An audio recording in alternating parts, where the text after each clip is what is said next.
I haven't cleaned my room in an amount of time that I do not feel comfortable sharing on camera, but I will show you what it looks like later on in the video if you're curious. It is not a sight to behold. The reason I thought I would talk about this is, one, I would actually try to clean my room, but two, I think the reason I haven't been able to links into a lot of things that people struggle with and that I've really struggled with in the past, but have been able to make progress on, which are procrastination and goal setting while actually moving towards the goals you set. And so if these are things that you struggle with, I think this video might be helpful to you, because it's not gonna come from a place of here's what you can do and it'll definitely be solved. This is coming from a place of I'm still dealing with this and I know how it feels. I know how frustrating it can be. And there might be things from my experience that can help you figure out your own toolkit for how to deal with these things and, make progress on whatever you personally think you should be making progress on. Since this is the first video on my channel that's a little more personal, I guess I should introduce myself. I'm Manu. I'm a 21-year-old student at Cornell studying philosophy, but honestly, I'm studying a lot more than that. I'm very interested in entrepreneurship. I do that a lot in my off time from college when I'm back home, for example. And I plan on sharing a lot more of that in the future, but that's not what this video is about.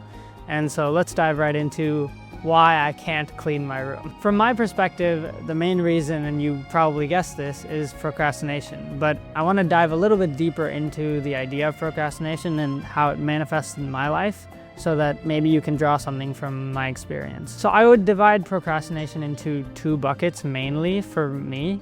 One is procrastination on the kind of daily life chores that aren't really something that you're making progress on continually, and these aren't like goals that you're setting yourself. They're more like maintenance tasks, like, going to the gym, eating healthy, keeping your surroundings clean, I don't know, could be journaling, stuff like that. And then the second bucket would be stuff that you're actively pursuing where procrastination emerges. So these could be goals that you've actually set. For me, this is like stuff related to acquiring more knowledge, entrepreneurship, etc., and actual projects that I've taken on. So that would be the active side of my life that I'm procrastinating on. So here's kind of what I found when it comes to the active procrastination and the maintenance procrastination. When life is stable and everything's going as you've more or less planned it, you're kind of juggling these side by side and you're feeling good about, what you're doing with both of them. But let's say some kind of stress hits and, you go through some kind of shift, and let's say there's more stress than your brain can handle. The maintenance procrastination is usually the first thing that goes. You can think about this if you have experience taking exams, for example. You stop cleaning your room the week of the exam, you stop eating properly, you stop going to the gym because you're focusing on one goal, and then usually that maintenance procrastination breaking down cycles back into affecting the active procrastination, because you're less likely to study, you're less likely to, properly sit down and structure your day according to, what you need to do, because everything else just feels like it's weighing down on you. Now, here's the thing I used to struggle with. Oftentimes, I used to think until I can get all the maintenance procrastination sorted, until I can get into a good routine for, eating and going to the gym and cleaning up my room and doing all the other chore-like stuff to, a satisfactory level, I can't start making meaningful progress on my active goals, especially if it's not something that's, pressing and urgent. Like, an exam comes whether or not you have a choice, but if you're talking about a personal project that you want to take on, it often feels like, oh, I need to do these other things before I can get started.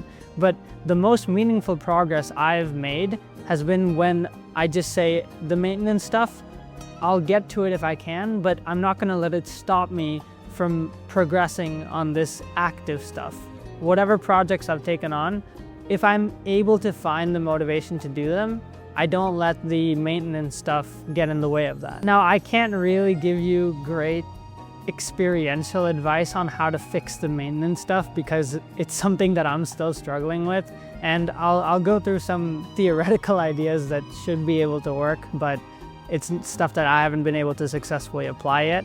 But with the active stuff, I do have some experience in actually, making this work. And so I think that can be very useful. The first part of making progress on your active goals, and this could be anything that you've personally set your mind to making happen. It could be something that, you kind of have to do, like an exam as well, but it has to be something that, you have intrinsic motivation for, is to properly define why you're running into these problems in the first place. So usually in my experience, people feel like they can't make meaningful progress and they feel stuck. But here's the problem. That feeling of stuck is completely relative. We feel stuck because we're measuring our progress against everyone around us. And the proof for that is very simple. If we were only looking at our goals, any amount of minimal progress that we're making would feel meaningful. But the problem is we're all relative beings, and it's unreasonable to say we're not going to have any measuring going on. Of course, you're going to compare yourself to everyone around you. And so then, of course, you're going to have unrealistic expectations for you where you are right now. So step one is to recognize that first. Once you recognize this problem, the solution gets even easier.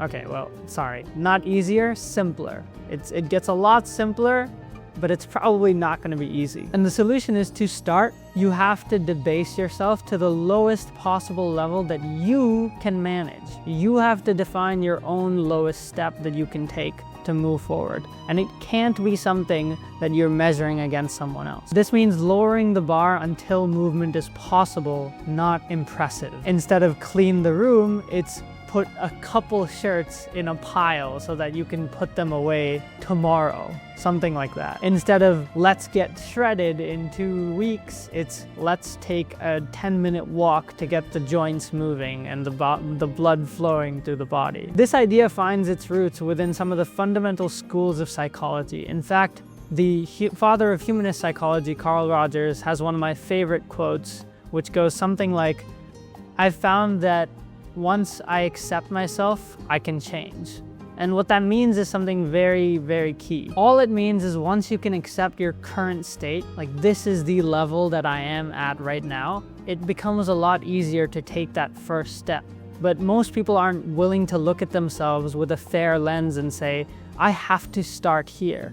But once you accept that, it gets so much easier to actually change and move beyond that. You can't start if you don't know where your starting point is. If your starting point is someone else's halfway point, then obviously you're going to fail before you even get started. Where this fits into the maintenance procrastination versus active procrastination is, if you look around and your surroundings are completely messy and you say, I can't start making meaningful progress on any of my goals till I fix this, but you're not really ready to fix this, that's where the problem is. You need to just start doing whatever you feel compelled to do and let the other stuff be just for a little while until you feel ready to deal with it. Some more specific stuff that I've found helps me with my active goals is doing them with other people, because for me personally, it brings me motivation to say I can't let the other people that are working on this down. I have to bring my best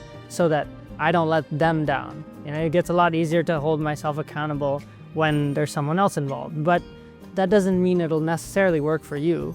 The point here is that you need to find what makes it easier to progress on your active goals. And once you do that, it'll get a lot easier to manage the maintenance procrastination as well, because it's not dependent. You know what I mean? Everything isn't this never-ending web of stuff that you can't deal with.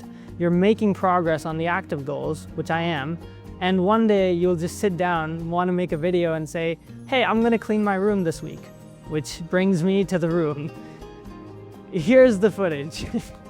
Yeah, I know it's terrible. Okay, I don't want too many comments about that, but the reason I'm making this video is I'm trying to commit myself to a week and the room is clean.